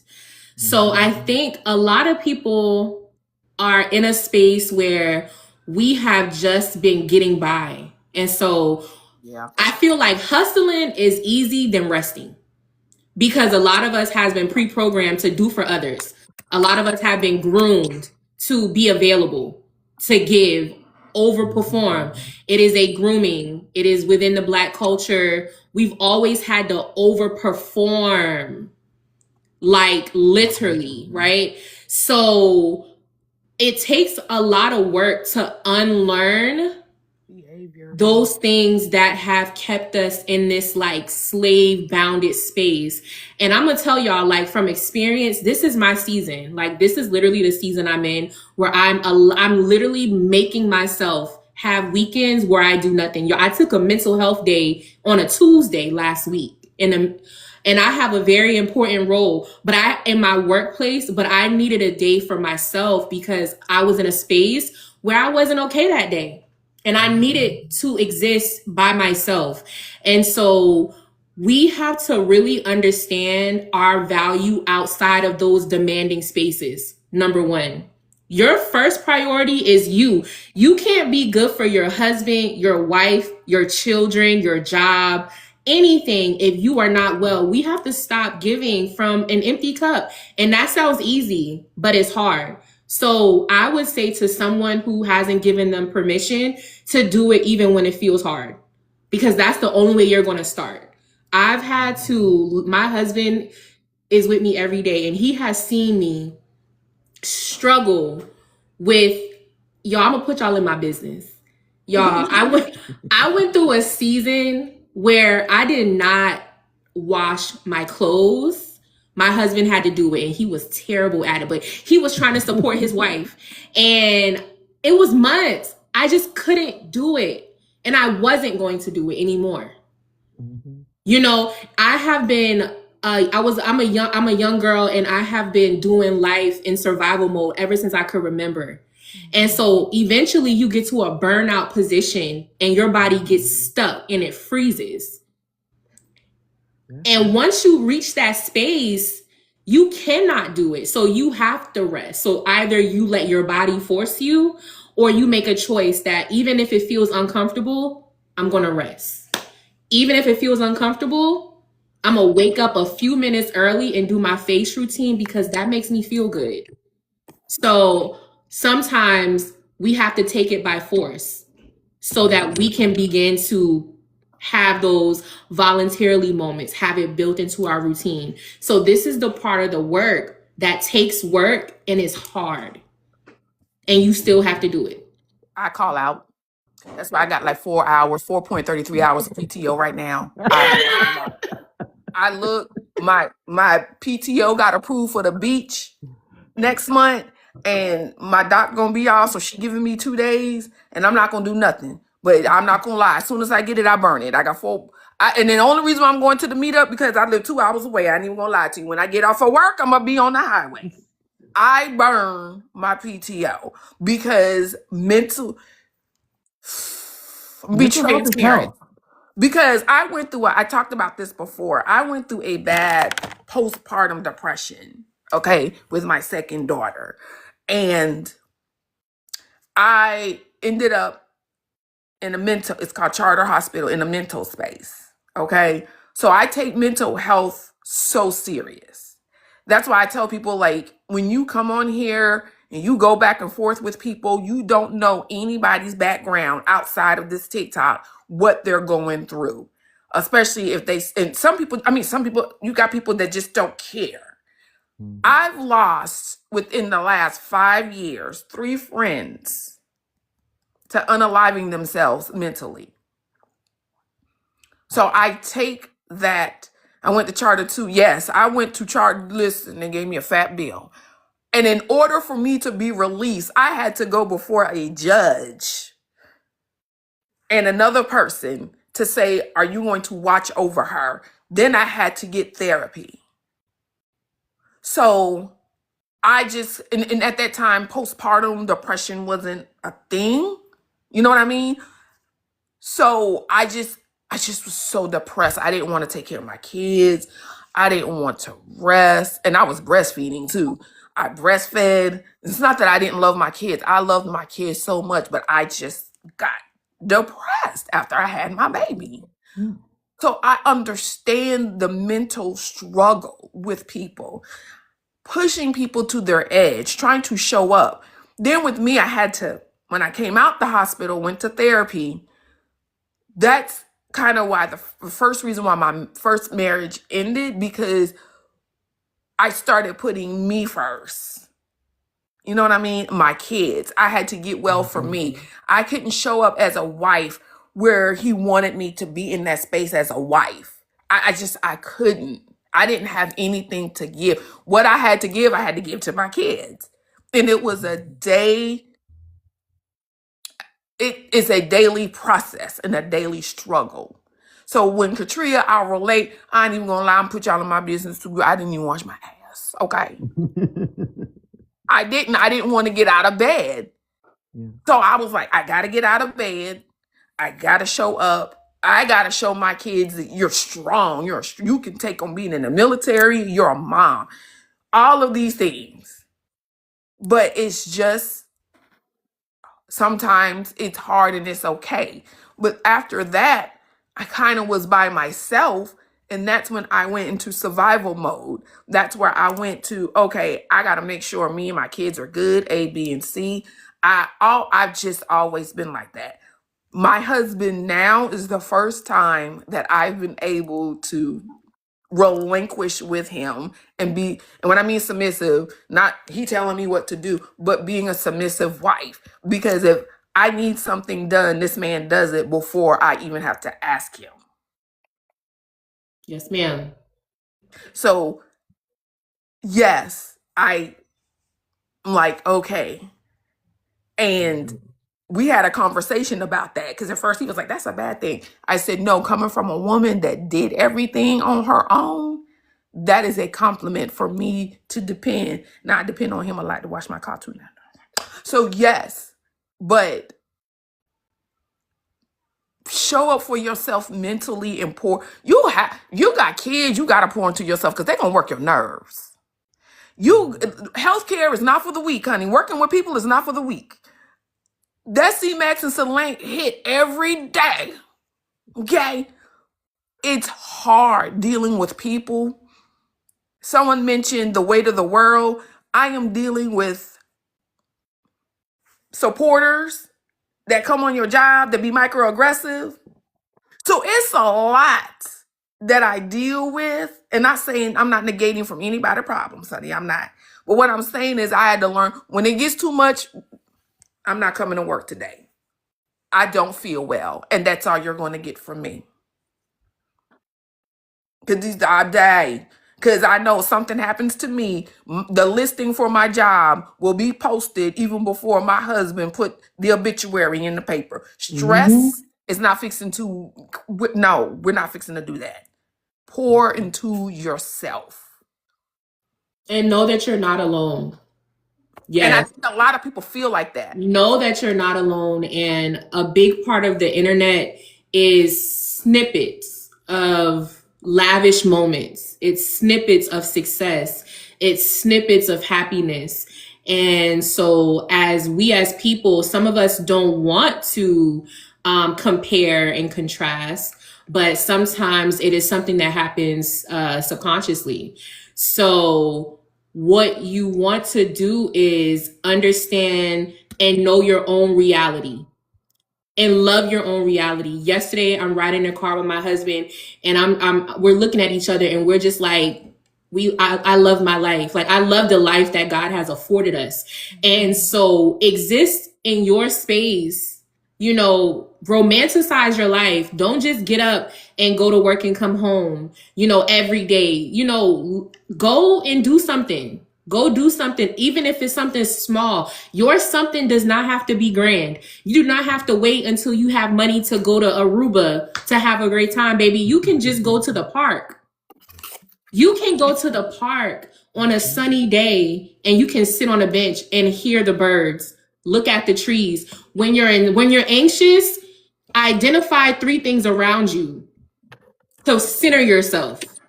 Literally go for a walk at the lake, go sit down and have a car date with your spouse if finances are tight. We're living in very interesting times right now. And so not everything is scalable and durable. And that is okay. Like, enjoy the 4 walls that you just paid your mortgage and your rent. You know what I'm saying? Make some food at the house and listen to music. Because not everything has to be a moment. Like, I think we're in a world where people just think, oh my God, everything just has to be a moment. It doesn't. That is crazy. This is all a tactic where people are creating narratives that are not real. Yeah. So when people are struggling mentally, there are so many things that are causing them to feel like they're not good enough, or they're not moving at the right pace, or they're not in a space where they're successful yet. Success and happiness and love are all self-proclaimed. They're all identified by the person existing. So what you look at may not be what I identify. I'm a t-shirt, sweatshirt, and leggings girl to the fullest. And that's my style. And my husband, he loves me just in that. I'm happy. But to the other sister out here that wants to glamorize, that is her identity. So we need to learn that people identify for themselves. Find what you identify for. Find what makes you happy. Find what makes you successful. And when you come online, don't allow those things to corrupt the space that you're making. Mm-hmm. So yes, Delonte says, or the moment is real for them. People have to find their real. Exactly. So that's what we're saying. You identify what your moment is, because everybody's moment looks different. Whatever your class is, whatever your time looks like, whatever your family dynamic is, that is your moment. However, there are masses of people that will promote something that is not consistently ideal, even for them. And that's just reality. People come online and they pump fake for the masses every day. And we can't, that's just truth. So people create narratives that make other people feel less. And so we have to understand that there are truths and then there are lies. And then two things can exist. Duality is real. Two things can exist at the same time. So this person can be living in their truth and this person can be living in theirs. You find yours. And then do not romanticize somebody else's truth, because now you're opening up the gates for a disaster for yourself. I don't give a flying you know what, where somebody is. I'm happy for you. That's why I'm okay with being authentic. And I'm just okay with me, simple. So a lot of this is, I'm big. I've been big my whole life. I've had to choose to be okay with this reality.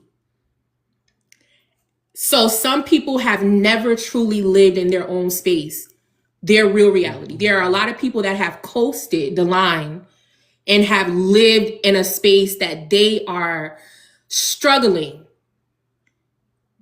and they literally are needing to come down. You will be surprised of folks that live above their means just to have a friend. You will literally, but Go on and say it. I mean, we got We listening. there are people who live above their capacity, and they come in these internet spaces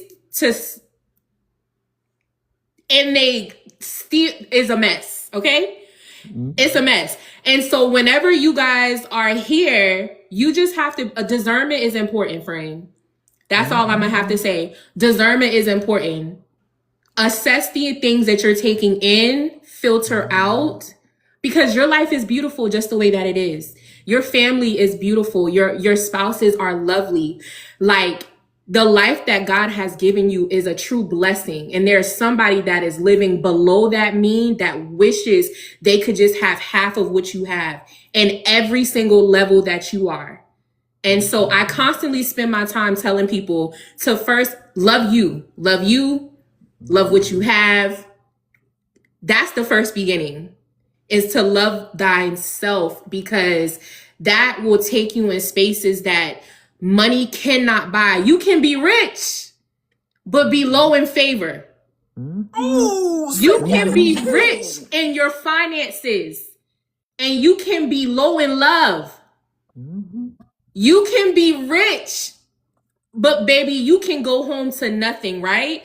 So there is so much joy and happiness, and there's so much rich in favor when you have those things that money cannot provide you. And so we live in a time where we need money to live. So go to work, make the money, go to work, do what you got to do, right? But understand that that is not, it's just like weight loss. The money does not cure it. It gives you a buffer. It gives you, it's a resource. It gives you flexibility.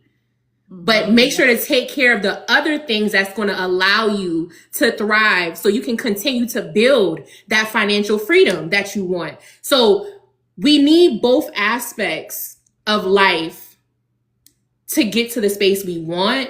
And we have to create our own idea of what that looks like. And it's okay if it looks different from your neighbor, right? It's okay. I love all of like what I see for people that are living. I'm living too. Not because you said so, but because I said. And so when people come around me and they tell me where they think I should be in my wellness journey, or, oh my gosh, she's fat, that's okay. Because I know where I started. And I am so happy for where God has allowed me to be and how he has allowed me to sustain a place I never thought I'd be at this in this season. And I am completely okay with that. So be okay with you. God loves you. And that's the thing. So and it goes back to, what does that look like for people being okay with you? Because like I said, I see so many people wanting validation from either other people, or wanting validation from society, or acceptance from society. One thing I learned about society standards, it's different for everyone or certain people. And a lot of people, this is where people get lost. And I say this before and I stand on it. Standards for people of color are different from standards from Caucasian women. Of course. Okay? Please don't tell me it's not, because do you know every day, girl, listen, I'm gonna be so open and vulnerable. When I go to work, a lot of people don't know that I used to be in a bigger body. Okay? The amount of snide ass comments that I get, not even when I was in a bigger body, now when I'm in a smaller body. First of all, stop getting mad at your caretakers, your nurses, or your medical assistants for asking you to step on the scale. Okay? We're not doing it to punish you. Okay? I get the 99.9% of arguments come from people who don't want to get on the scale. For me, I don't care. I don't care, especially for your annual. The first thing, I ask them to get on the scale. I don't like getting on the scale. Oh, my scale says this at home. I don't know what your scale says at home. I went at home with you. Okay? And this is my face. I can hear the truth be told, and I'm going to be so honest. You know what saves me in my mind from people? I'm finding it. You know that sound? Does it take you that long? Yes, it takes me that long. I'm finding it. That plays in my head. Okay? Then when you get in the room, they still arguing with you about the scale, which I do not control, okay, or your weight. I don't care. Well, I know you never must have had no issues because you skinny. Okay, so I asked the lady, I said, so you think being skinny fixes everything? She goes, yeah, I know I said, ma'am, it's far from the truth, but we're not here to discuss me. I had somebody broke down and cry because they had to get on the scale. And when I mean cried, they cried like their husband cheated on them and got mad with me. And I'm like, ma'am, it's weight for people, and acceptance is that bad. And in my mind, I can't wrap around it, whether I was big or small, because I'm not going to let anything on that, how they, Bruno, that get me to the point that where I'm crying. I'm not. And that's the part, honestly, that I deal with, that I have to, because at work, I can't be Kim. Because I'll be like, you get a GLP-1 when you don't go and click this link. I can't be Kim. I got to be Simone. But it's just the amount of people that looks for validation in a number and a size. And when I tell you, it happens more than what you think. In the same way that you have people that are biased against people that are big, people that's not I'm not in the community. Some you have people that are biased against people that are small. I agree. I'm sure. And Mhm. and you know I dig outside of I dig in that all the time. And it's like, what does how I look like affect you? You know what I'm like, if you had a talk with me, I'm gonna help you. I don't want my face to my real. You don't have to face your reality for a long time, but you can't keep running from things or problems or issues or your trauma. Eventually you're going to have to sit in it and fix it. I had to fix a lot of stuff because really I don't want my kids don't know what it is to struggle. You understand what I'm saying? Meaning I just never wanted my trauma, even BJ's weight. I never put that trauma on him. I loved him in a bigger body, but I knew for me as a mom, I if I can do it, I want it better for him. But like I said, he was bullied at school. It was his decision about his weight. He was comfortable in his weight, so people made it uncomfortable for him about his weight. Mm-hmm. Yep, that's how it goes. And this is the thing, like, and I here's something. No one is trying to project obesity. It's never, and I think sometimes people get this also confused. When there was a big body positive community, a lot of the conversation was projecting obesity. A lot of it, no one wants to project obesity at all. What people are actually saying is self-acceptance. So there's a difference between, encouraging people to be overweight and unhealthy.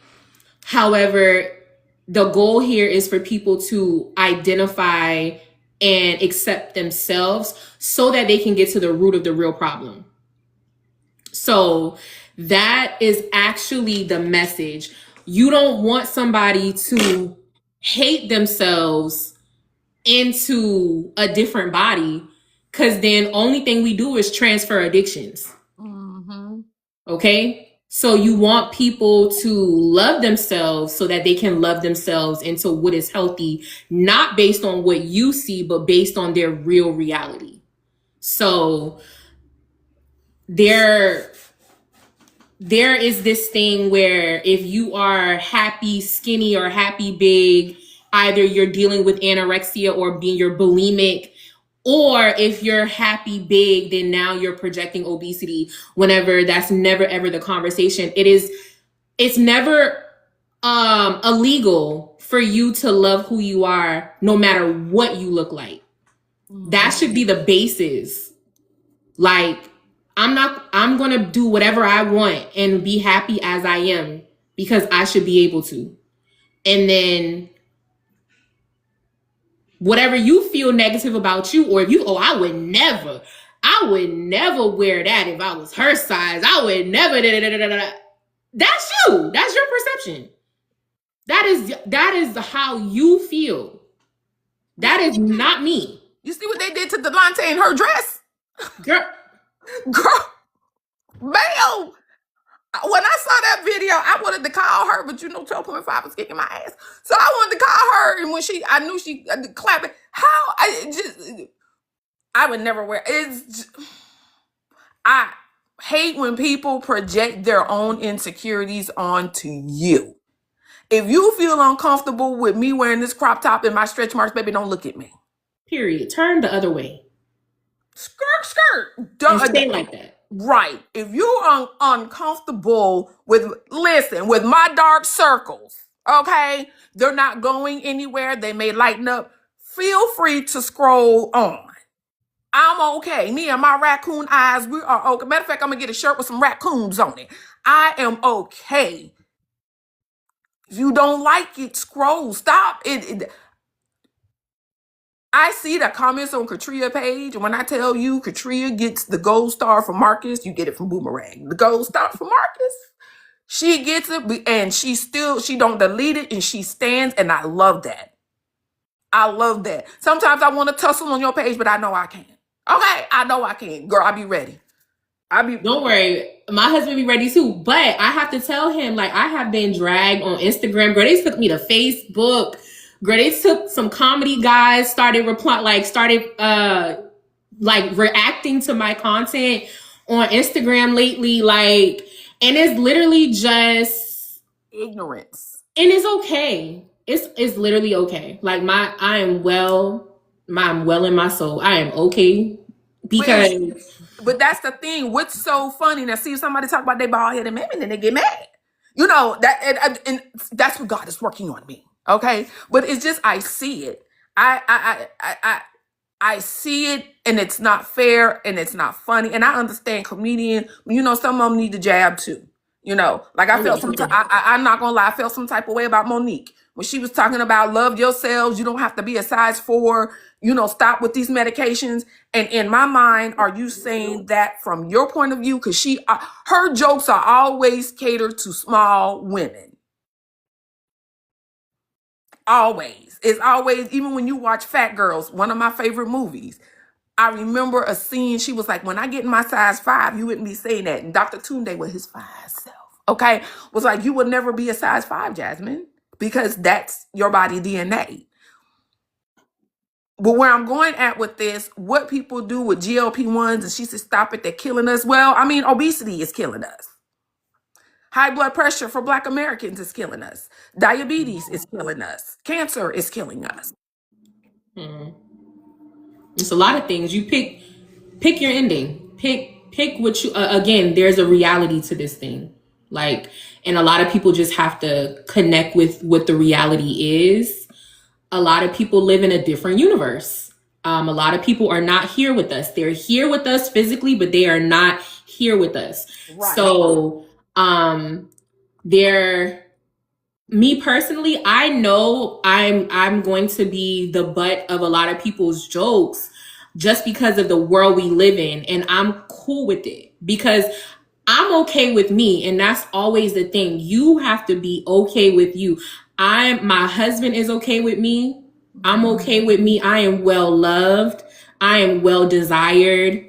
I am beautiful. I am okay. You know what I'm saying? So a lot of this, you have to start from you. And not to say that nothing has ever affected me because I'm not a robot, but I don't sleep in it. I don't lay in it. I don't ponder through it. I process the emotion and we keep going because at the end of the day, I understand that I am not defined by what your words say that I am, right? Not even that does not seep. You can say what you want, but I'm still me. The people that 9 times out of 10, the people that spew negativity and hate, they are lonely. They're lonely. They are struck. They about 50 and they ain't got no man. I mean, I can really clap back. And you know, I mean, I'm a person too, but I refuse to let my energy be depleted into something that is so like stupid. I'm beyond that. Like, I refuse to let myself get down into that type of foolishness because I don't have to validate or I don't have to over explain who I am for nobody. Because in my real life, which is what matters, in my real reality, I am that girl, always have been that girl, and will forever be that girl. And I'm just great. So be you and don't worry about it. Literally, don't worry about it. And that thing too, and then we'll come to a close. Be you, unapologetically you, but more so, don't let anybody tell you or try to devalue you just because they don't like you. You know what I mean? Oh, girl, you doing too much. Am I? Because I could do more. And I'm that type of person. I'm not even going to lie. If you tell me I'm doing too much, I'm going to make sure that you see I'm doing too much. If you feel beautiful, I've had people tell me from the knowledge that I know, and excuse me, I thought being knowledgeable was a thing. She thinks she know everything. No, I don't. It's called reading. I'm going to read. You know what I'm saying? I'm going to be very knowledgeable about anything that I do, from cosmetology to politics. I can tell y'all some stuff right now. I just get bored and I read. But don't let anybody try to dim your light or make you feel less than simply because they don't know who they are. And I want to go into the week with, like Katria saying, like, put yourself first and pour into yourself. Like, Please. please do. Because, I mean, it's a lot going on that could take you, that sound take you through there, take you. I don't want to be taken through there. I don't. Don't take me through nothing. Okay? Pour into yourself. It's the beginning of the week. It's the first April is coming. It's getting hot. You know what I'm saying? People about to be outside. I'm praying for people's safety as that, because I'm gonna be outside too. Because I'm an empty nester. Pour into yourself, and I'm learning to do that. I'll sit on this bed and read. I'll sit in this bed and journal. I love to journal. I'll sit in this, and it's therapeutic. Because when I get up, and then like Katria said, you get a good sleep. Like last week, I had the best sleep. And I was like, wow. Woo, this what it feels like to get some sleep. And then I left home on time. Okay. Maybe. April 8th, hit me up. Okay, that's my brother for real. Why am I hitting you up April 8th? Why don't you text me? That's my little brother. Mhm. So, but yes, Katria, how you want to end? This was good. I love this live. I'm gonna post this on YT too. Oh, your Okay. birthday? Okay, April 8th. I'm gonna be off. Maybe, I think. If not, I think I'm gonna be off. I'm gonna be off, so I'll call you. Empty yesterday here. My daughter always say it must be nice. And yeah, I mean BJ them, they tracking me like I'm old, but I love it. Like when it warms up a little bit more, I had my knee injected, so my goal was to start lifting. I gotta wait till about Wednesday or Thursday. But that is time for me. Somebody was like, why don't you record going to the gym? Because once I get into the gym, that's where I release my stress. Mhm. When I go walking, I may do a short clip, but I'm not going to do a voiceover, because that is my time for me. And I am stingy with my time. Now I am stingy with my time for myself. Mhm. But no, this was absolutely amazing. Now you need to become a therapist, ma'am. You and Jay, and get some co-pays. But I want you to end the live. I know Jay had to go, but I really want you to end the live. But yeah, guys, this was great. Hopefully something that we talked about like was helpful. And I like conversations like this where we can just be vulnerable and like have a real conversation outside of all of the other things, right? So I guess for this week, as we go into the week, just use this week to focus on one thing that you want to. Yes, what is our homework for next Sunday? I would say to find one thing that you would like to see yourself improve in mentally, outside of your skill, not for your family, but just for you. Like, what is something that you just want to see yourself do better that has nothing to do with your weight loss journey? Like, if you want to start reading, if you want to build up your TBR, or if you're currently in school, if you're an older adult going back to school, if you're starting a business, what is something you want to work on for yourself? If you're improving your tenacity for your attitude, or you're improving your communication, if you're trying to get better when it comes to overthinking, like, what is one thing you would like to work on? And journal about it for the next 6 days until Sunday.